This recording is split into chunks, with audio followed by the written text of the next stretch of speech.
up your Facebook and check. You need your headphones to check audio. Can you see me? No, on Facebook, can you see me? Don't zoom. Okay.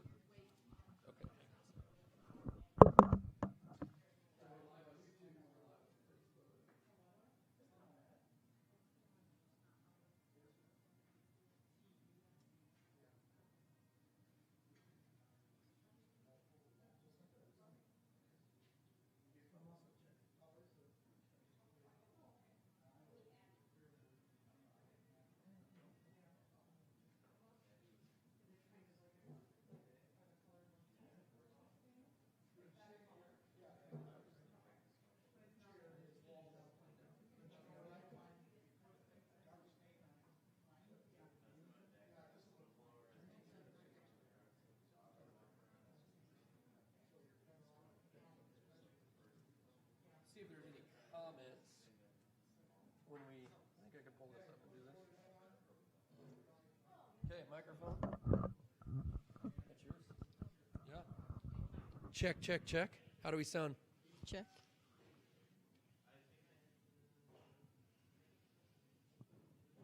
Okay.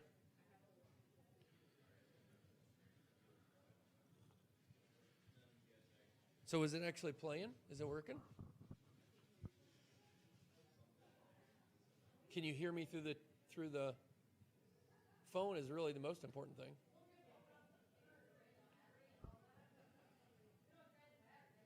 It's like a 30-second delay.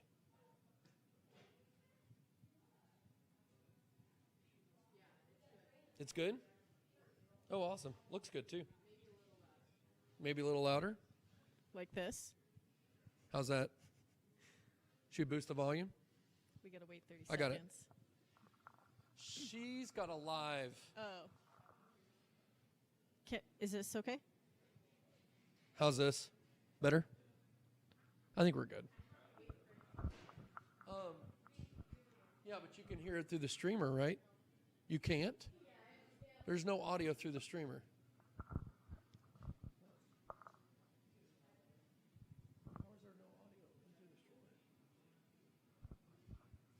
So if there's no audio coming out of the streamer, testing 1, 2. That's not good. Everything looks right on the console.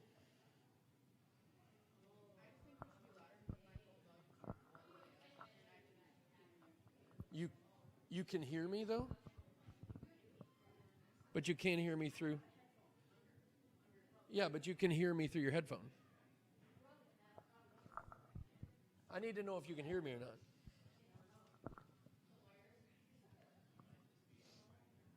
This is awesome that we're actually getting this to work. Testing 1, 2. Test, test, test. Can you so hear you me? can hear.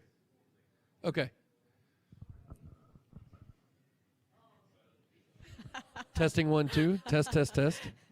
Is it loud enough? Okay.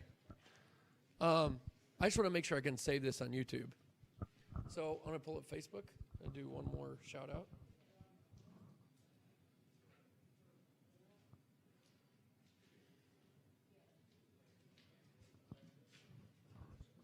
It's easier just to pull out your phone, but your audio isn't as good.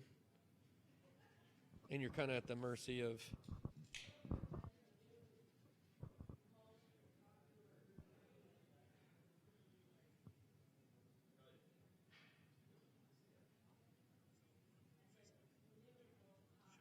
It is a little, I'm going to boost it a little bit. Just a little bit low. So, testing 1, 2. Okay. So we have no idea whether anybody's actually like watching this. There's no way, because it's not like a Facebook Live video. It's like they go to Facebook and then they check into YouTube. So I'm recording it on YouTube. Can you edit videos on YouTube? No, but I mean, like once it's done. Yeah, that's the only thing I wish we like had a way to. Testing 1, 2. There we go. Should we start? Okay. That's all right. People just put it on and walk away and come back. Okay, so my name is Mark Hawkins, and I'm the president of Hands on Deck. And the main reason Hands on Deck exists is to build boats. And we build boats with adults and also with youth. The focus is youth and families. If you look at our mission statement on the website or anywhere else, it's kind of the core thing of what we do. And we'll talk about this, Hannah and I will talk about this, but the core principle behind that is a boat's really difficult to build. So having a community of builders around a boat, both young and old, forces people out of their comfort zone to do something that's difficult as a group. So Hannah, why don't you tell us a little bit about who you are and why you're sitting here, and we'll get to other questions in a minute. My name is Hannah Laplant, and I am a boat builder, specifically trained in traditional wooden boat building, and I also have a background working with adolescent youth in wilderness therapy, and then at some point after I went to wooden boat building school, those two paths crossed, and I ended up teaching wooden boat building to youth in different programs across the country. That's awesome. Hey, Luke, come grab a chair and hang out. I want you to listen to what Hannah has to say. Nick, too, if you want.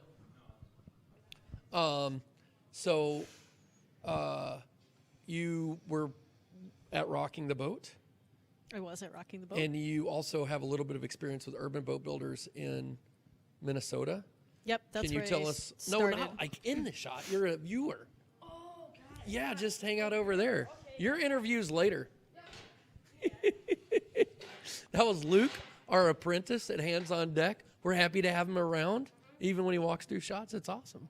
So tell us a little bit about your experience with the other boat building organizations and what, just that. Well, after boat school, I went to the traditional wooden boat building school in Port Townsend, Washington. And afterwards, I ended up in St. Paul, Minnesota, and I was working for Boat Art. Tom Sweeney is a master shipwright, and I got to work alongside him in a wood boat restoration shop. Mostly in St. Paul. Doing classic antique boats, Chris Crafts and all those sort of mid-century. How long did you do that? Runabouts. On and off for quite a few years. How old were you? Late 20s to early 30s. I still go back and hang out in the shop when I get a chance. Just to work alongside him. So when were you at Rocking the Boat? How old were you? I don't know, 5 years ago, early 30s. Yeah, and for those of you who don't know, Rocking the Boat is in the Brooklyn or the Bronx? Bronx, South Bronx. In New York City. Mm-hmm. And they have a huge program that serves a lot of youth annually, but they do concentrate on a few of them as like apprentices, right? There's like 5, 10, 15 core group of kids that kind of make up their, I'm talking up. Rocking the Boat kind of seems to be, so there's this emerging field of using wooden boat building to in programs for youth to either teach them math or to provide a safe space for kids after school who would otherwise maybe not really have much to do, and so this is like a productive, safe environment for them. Sometimes it's geared towards, people who have trouble concentrating in school, and sometimes it's just for people who don't want to play sports or whatever. So social programs throughout the country. And Rocking the Boat kind of has been, I don't know, maybe around the longest. It's definitely seems to be kind of the gold standard of, wow, they really had hit the ground running. I know it started really small and organically, and they have done Adam Green has done an incredible job of developing a program that uses boat building as its core, and he's been really true to keeping it traditional boat building. And and then developed an on-water program and an environmental science program and a sailing program. In and New York City, there's a little bit something for everybody. Yeah. And the key, I think, that makes the program so successful is the community that it builds. Is people aren't there for a short period of time. They hope that when you walk in the door, you're going to be around for a really long time and that you're going to come back and teach. Right. And I think because they've been around for a really long time and they've developed all these aspects of the program, also a really important component, like huge parallel to any of the more technical programs, is the social work side of things. And at every level, you have access to a social worker helping build community and being there for any high schooler or anyone who's left the program who needs someone to talk to or some advice or help with financial aid or whatever you need, resumes, whatever you need. So I think it's just all encompassing, and they've done such a good job of harnessing the resources in that area and just meeting the needs of a lot of people. And it's a super positive vibe of the students. Those are my favorite Well, students. so I'm looking at Luke over here off camera, and I think all of us would love to see Luke come back and work in Hands on Deck. But at the same time, you also want those kids to go off into the world, and I want them to be a world, a very, very established craftsman. So you kind of have to go out in the world and establish yourself, making fine violins or beautiful boats or cabinets or whatever else to have that experience, NWTC is a technical college here in town, and, technical colleges really appreciate teachers that have real-world experience and not just a degree. That's really valuable. But I want to get back to the traditional boats, okay? So we just built a 23-foot Chesapeake Lightcraft Team Dory. Thank you very much, John Harris. Really appreciate the donation of the Team Dory. And I think there is a place for epoxy plywood construction, and I think it's worked really well for us. But there's also a place for traditional boat building. And what Adam had said to me is it's hard. It's like the hardest thing you can do. And we're not hurrying through it. Jim Spitzer always says, we're not trying to hurry through stuff. So you're not hurrying through it. Your teaching process is all along the way. And, I'm starting to feel that. There is a place for really long traditional boat builds in this kind of environment. What are your thoughts on that? I think the skill that comes from building a traditional boat versus the skill from a glued lap strake boat, I think is more valuable. That just might be my personal opinion because I just You've done it. prefer it. Yeah. I'd also rather work with real timbers instead of plywood. Right. It's just nicer to Well, we were work talking with about the and- epoxy, Tyvek suits and gloves. And and when someone comes into a shop, if it's someone who has no idea about boat building or anything, you come into a shop where their parents drop them off, and they're like, sweet, why are you wearing a Tyvek suit and a respirator? Is this something that I should be worried about?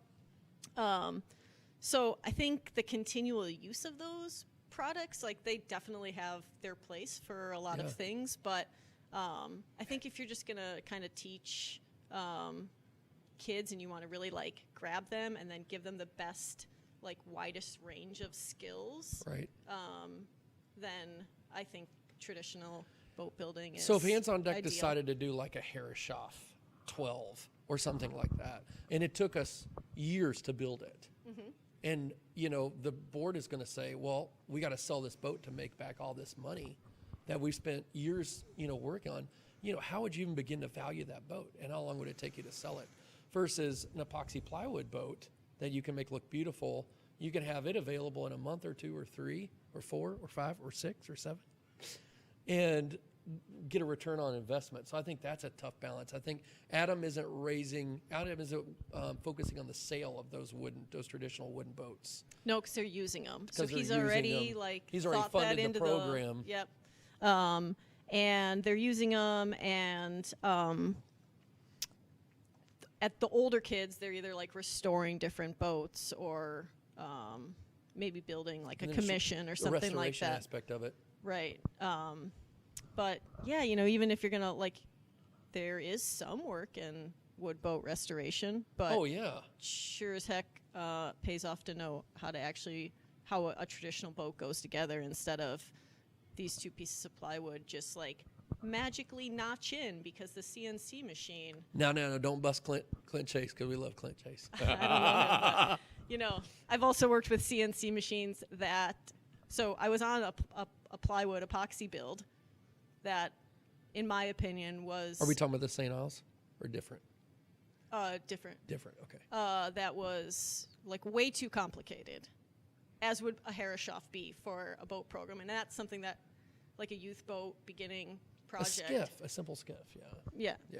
Yeah. So, sorry, what was my train of thought on that? Well, we're talking about the difficulty of a complex, epoxy plywood build. It would be very difficult to build. Yeah. So I think that needs to match up.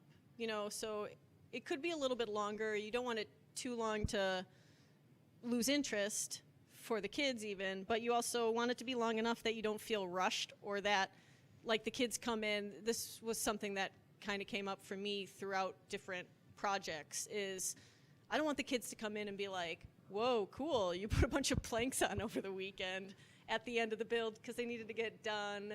Right. You've got that schedule. We've got to get this boat finished. We've got to get this content. And it was done. like me and a buddy hanging out, I feel like we've done that to Luke a couple of times. Like, came in and like, hey, looks like you did a lot of work without me. People argue both sides. That was always something important to me as the builder and as like the person who was trying to get these kids invested and excited about it and to feel really proud about themselves. It was to be like, these kids, we're saying the kids build the boat, like, and we're telling the kids that they're going to build the boat. So let the kids build the boat. Right. It might take a little bit longer, but like, yeah, they're going to mess up because that's what we're doing. Right. Like, and that's... Luke, have you ever made a mistake? Okay, just checking. And I think Urban Boat Builders builds the skin-on frame boats, and if you make a mistake, you cut the lashing, or you put a new rib in, or you put a new stringer in. You can make all kinds of mistakes on a skin-on frame. Even you can put a knife through the skin. We just put new skin on. It's not. You've not got $10,000 that if you saw your boat in half, whatever. I think that's often the best lesson is like, all right, well, we just messed up, so now how do we fix it? It's not the end of the world. Like, let's not freak out. Yeah. Let's redo it and move on. I think today we were doing these Rubo book stands, and I think everybody's like, is it going to work? Did we saw enough? Did we chisel enough? But every one of them worked. I mean, you can make them all work no matter what kind of state that they're in. Mm-hmm. So let's shift gears a little bit. Hands on Deck has been primarily a male mentoring program. And we've been working hard to build up our women mentor base and just having girls involved, period. And so last year we did pretty good. I mean, we've got quite a few more girls involved, quite a few more women mentors. But what do you feel like is some key ingredients to having more girls involved in a program like boat building or even machining or blacksmithing or anything like that that has traditionally been maybe a male-dominated field? I think just access to it and making them feel welcome, like when the program is being like marketed or brought up to like maybe a class or whatever, like making sure that that we're talking to you too, girls. Right. Like, don't roll your eyes. Like, who cares? You're gonna probably be really good at this. And I think females, like, we naturally kind of like shy away and get a little bit intimidated. I had in the past with different projects, and even still, like, if there's like a bunch of like boat builders who have worked in the yard for a long time, I'm like, well, guess what? I don't see you being intimidated by anything or anybody. Well, I would, if I was like in the yard working with like a bunch of shipwrights that work with like big heavy timbers and they like know how to they're just replacing a stem and doing all this stuff, but like I have skills that they probably don't have, and maybe a different attention to detail. And Yeah. you kind of find your niche as you do different projects. And, you know, in my classes, one of the things that I saw time and time again with the females was that they were so detail oriented and such good listeners, and they like always like clean. They were like keeping stuff clean and asking questions. All these things and sound really good. Curious, and I was like, what would I do without you? You know, there was always like, they just had such a, like, even the ones that kind of were a little bit more shy and hesitant, towards the end, they became more confident, and like, they just had a different like depth and complexity to the class when like the more females that there were. I think and we call it balance, right, Sid? Like, I think it's just a balance. It's how things are supposed to be. You know? Totally. Yeah. Yeah. We have different skills. All of us. Doesn't matter who we are, but everyone can bring something to the table. And, you know, you need the people who can do the same thing over and over. And then the person who wants to do something new every time, like, you got to find where they can work it in. And, I think just making them really feel welcome and, like, having a few females around probably helps, you know, to be like, oh, look, there's someone Right. that like looks like me, instead of walking in and being like, oh, everybody's, you know. Right. And it's difficult, but it's a process, you know. Maddie just did a Rubo book stand with Peter, had never done any woodworking, right? And about an hour. And hers is just as good as anybody else's, like, with no woodworking experience. Mm-hmm. Now, that goes, you know, I don't want to say anything about Peter's teaching ability. We don't give him a bigger head than he's already got. So let's just chalk it up to really good tools. We have some really good tools here at Hands on Deck. No, Peter's an excellent teacher. And so having good teachers is a big part of it. And that goes all the way back to having a traditionally built boat. If you don't have somebody who knows how to build a traditionally built boat, if you don't have a shipwright, a trained shipwright, well, then you kind of start with Chesapeake Lightcraft. Totally. You know, Yeah. Bevan Skiff. Yeah, you do what you can work with, and you start with Right however on. you can meet the needs of the community, and then you work from there, you know? Right. Teach yourself. And then how important is it to use the boats that you make? I think, Not to put you on the spot. you know, like, that's kind of a funny question, because I really do like to canoe, but like, rowing's not my thing. I would 100% rather work in a shop and build a rowboat, and like, probably not really care to row. Yeah, and I think we have quite a few mentors that, you know, would rather build the boat than Like, row the boat. I for have sure. limited time these days, you know? Like, if I have time to do one or the other, I want to build. But I do feel that it's really important to, like, get people out on the craft, and also just kind of be around it as, like, a culture. And that's what I thought rocking the boat, why it was so cool, was like, you came into the program and it was like, hey, I want to learn tools. I want to, like, work in the wood shop. And then other kids were like, nah, I want to, like, learn to swim. I want to be out rowing every day. Right, sailing, and like, whatever. that's what got them in the door. And so it was, like, different for everybody. And a lot of the boat builders, I would say, were like, when they had opportunities to, like, do other stuff, they were kind of like, no, you know, I like the shop, you know, that's kind of my thing. And then they kind of, like, took pride in it. And but they saw their boats getting rowed by their peers, which is super cool. And then the guys and girls rowing knew that the people in the shop could fix it, and we're the ones doing it. That brings up a great point. So the way I do this is we build boats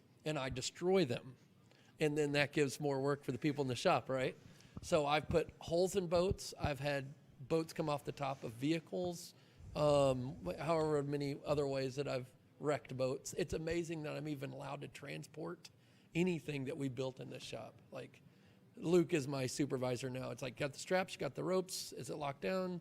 Let's triple check it. Okay, good.